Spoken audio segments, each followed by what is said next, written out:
Hello guys, आज हम monthly cost of living in UK के बारे में बात करेंगे और इसके बारे में आज बड़ी दिलचस्प वीडियो होने जा रही है, तो प्लीज़ स्टे ट्यून।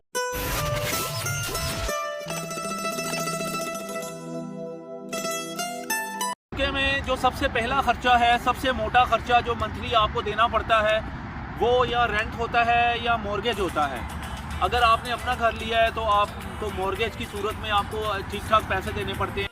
रेंट जो है, अगर आप लंदन में रहते हैं तो 1800 टू 2000 आजकल के हिसाब से रेट है। और अगर आप लंदन से बाहर रहते हैं एज अ फैमिली अगर आप आए हैं तो आपको तकरीबन रेंट पड़ता है 1200 से 1500 पाउंड। ये है साउथ ईस्ट ऑफ इंग्लैंड और लंदन के आसपास अगर आप रह रहे हैं आउटस्कर्ट में तो आपको इतना रेंट पे करना पड़ता है। और लंदन के अंदर आपको जैसे बताया 1800 एंड 2000 पाउंड है। और नॉर्थ में अगर आप मज़ीद चले जाएं तो आपको रेंट तकरीबन 800 पाउंड टू 1200 पाउंड तक चला जाता है रेंट। तो डिपेंड कि आप कहाँ पे रहते हैं। तो रेंट सबसे पहले आपकी सबसे मोटी अमाउंट आपकी पॉकेट से जाती है। जी, एज एन इंटरनेशनल स्टूडेंट जब आप यहाँ पे आते हैं तो मैं स्पेसिफिकली उनकी एकोमोडेशन के बारे में बात करूँगा कि जब आप एज अ स्टूडेंट यहाँ आते हैं, अगर आप लंदन में रह रहे हैं तो लंदन में आपको शेयर्ड एकोमोडेशन अगर आप जाना चाहते हैं तो आपको वो भी मिलती है। आपको बाहर घर में भी कोई आपको रूम प्राइवेट दे सकता है। और थर्ड आपकी यूनिवर्सिटी एकोमोडेशन होती है जो सबसे ज़्यादा एक्सपेंसिव होती है। यूनिवर्सिटी एकोमोडेशन तकरीबन वो आपको अप्रॉक्सीमेटली 500-600 पाउंड पर मंथ पे पड़ती है विद इन लंदन। लेकिन अगर आप बाहर यही यूनिवर्सिटी एकोमोडेशन देखेंगे तो रफली 300 टू 500 आपको पड़ेगी, डिपेंड कि आप कहाँ रहते हैं। और उसके बाद फिर अगली जो शेयर्ड एकोमोडेशन के बारे में बात करूँगा कि ये सबसे चीपर है और बहुत ज़्यादा लोग इससे प्रेफर करते हैं टू सेव एकोमोडेशन कॉस्ट। ये तकरीबन आपको 120 पाउंड पड़ेगी अगर आप शेयर्ड रूम में रह रहे हैं, 120 से 200 पाउंड।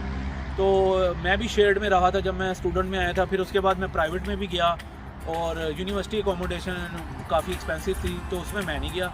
तो ये है शेयर्ड एकोमोडेशन आपको सबसे बेहतर और कॉस्ट इफेक्टिव पड़ेगी 120 पाउंड टू 240 पाउंड 300 पाउंड में आपको विद इन लंदन।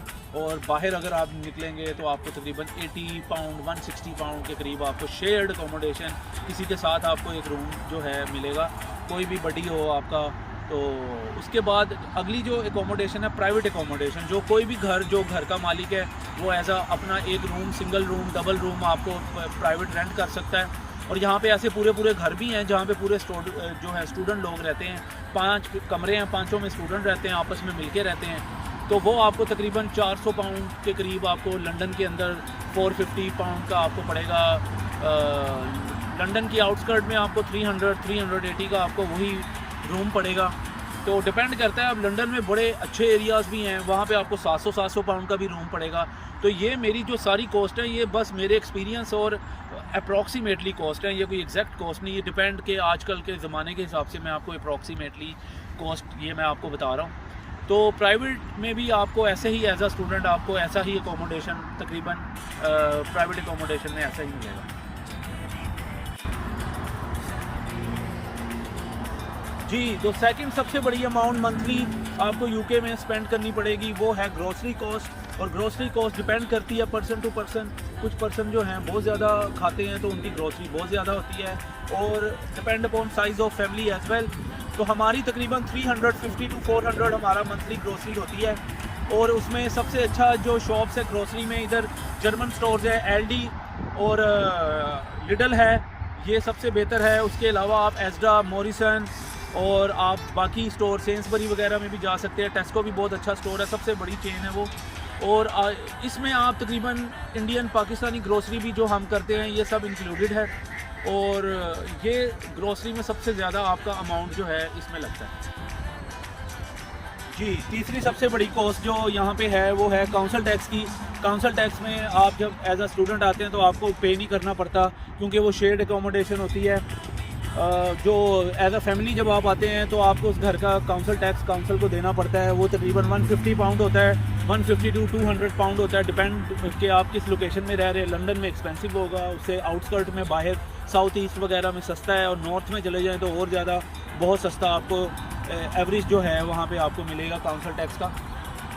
ज़्यादा कम होगा। तो ये है कि काउंसिल टैक्स इसका थर्ड सबसे बड़ा। ये इसलिए लेते हैं काउंसिल टैक्स कि बिन्स वगैरह कलेक्शन, बिन कलेक्शन और रोड साफ़ हों, पैथ होल्स और बहुत सी जो सर्विसेज आपको आपके लोकल एरियाज़ में चाहिए, शॉपिंग मॉल ये वो, तो उनकी डेवलपमेंट के लिए ये मंथली आपसे लेते हैं और वो प्रॉपर उनको स्पेंड भी करते हैं। बड़ा एक्सपेंस आपको इन यूके आपको पड़ेगा बिल्स का, यूटिलिटी बिल्स का, जिसमें आपको गैस है, बिजली है, पानी का बिल है, ये आपको पड़ेगा। नॉर्मली ये बिल एक जैसा ही होता है हर जगह, तो bill normally on average electricity और गैस का मिलाएं तो तकरीबन आपको 60 पाउंड मिनिमम की मैं बात करूँगा, मैक्सिमम तो आप जितना मर्ज़ी ले जाएँ, डिपेंड अपॉन योर यूसेज, लेकिन एवरेज 60 to 80 पाउंड आपको गर्मियों में पड़ेगा इलेक्ट्रिसिटी प्लस गैस।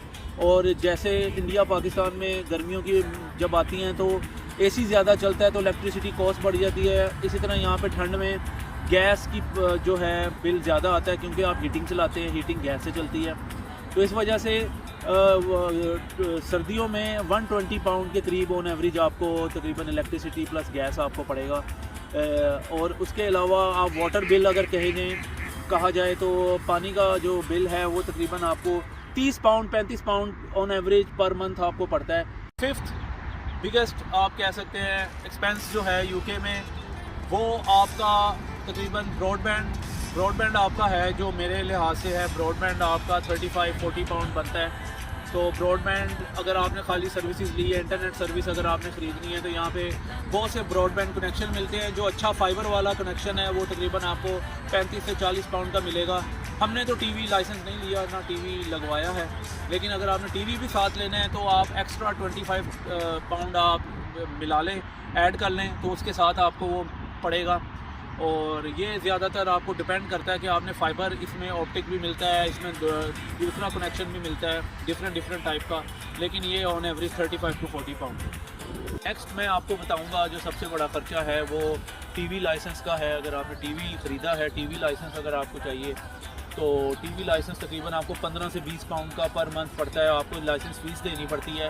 ये ज़रूरी है अगर आपने टीवी रखा है तो BBC iPlayer, कोई भी स्ट्रीमिंग डिवाइस, ब्रॉडकास्टिंग आप कोई भी चीज़ यूज़ कर रहे हैं तो आपको ये लाइसेंस देना पड़ता है लाजमी। अगला खर्चा आपको मैं जो बताऊंगा वो है गाड़ी का खर्चा। अगर आपने गाड़ी रखी है तो गाड़ी की मेंटेनेंस यहाँ पे काफ़ी एक्सपेंसिव पड़ती है, और डिपेंड कि आपने कौन सी गाड़ी रखी है, उसकी सर्विस कॉस्ट आपको हर साल बाद देखनी पड़ती है। उसकी सर्विस आपको 100-150 पाउंड की पड़ती है। और तकरीबन अगर आप कहीं घूम फिर रहे हैं तो जो आजकल पेट्रोल प्राइसेस हुई है 1.40 का आई थिंक हुआ है डीज़ल, और 1.35 का पेट्रोल हुआ पड़ा है। तो आजकल आप जितना ये डिपेंड करता है आप कितना घूम रहे हैं, उस हिसाब से आपको फ्यूल कॉस्ट भी पड़ेगी। तो इसके अलावा MOT टेस्ट भी आपको हर साल देना पड़ता है गाड़ी का, टायर्स वगैरह मेंटेनेंस ये सब देखना पड़ता है। तो मैं एस्टिमेट करूँगा तकरीबन 250 पाउंड समथिंग अगर आप फैमिली के साथ हैं तो आपको तकरीबन कॉस्ट पड़ेगी, डिपेंड कि आप कितना वो घूमते फिरते हैं पर मंथ। तो ये इसके अंदर सब कुछ आपका मिले वो भी आपका हो सकता है। अगर गाड़ी ज़्यादा एक्सपेंसिव रखी है तो आपके खर्चा ज़्यादा होगा इस मामले में जी। नेक्स्ट एक्सपेंस मैं आपको बताऊंगा वो है फ़ोन कॉस्ट। फ़ोन दो टाइप के यहाँ पे आपको डील्स मिलती हैं। एक प्री पेड डील्स होती है जो स्टूडेंट को बहुत ज़्यादा फेवर करती है, और एक पोस्ट पेड है। अगर आप परमानेंटली यूके में अब रहना चाहते हैं, सेटल होना चाहते हैं, तो आपका पोस्ट पेड डील बहुत ज़्यादा अच्छी है। पोस्ट पेड डील में आपको तकरीबन 15 से 20 पाउंड में आपको 20 GB data, 20 GB to 30 GB data मिलता है, अनलिमिटेड इंटरनेट, अनलिमिटेड आपको फ़ोन मिलता है, मैसेजिंग मिलती है। तो इसमें इधर आपको बहुत से ज़्यादा आपको यहाँ पे जो है प्रोवाइडर्स मिलेंगे जो आपको इस किस्म की सेलुलर नेटवर्क में आपको ये डील्स देंगे।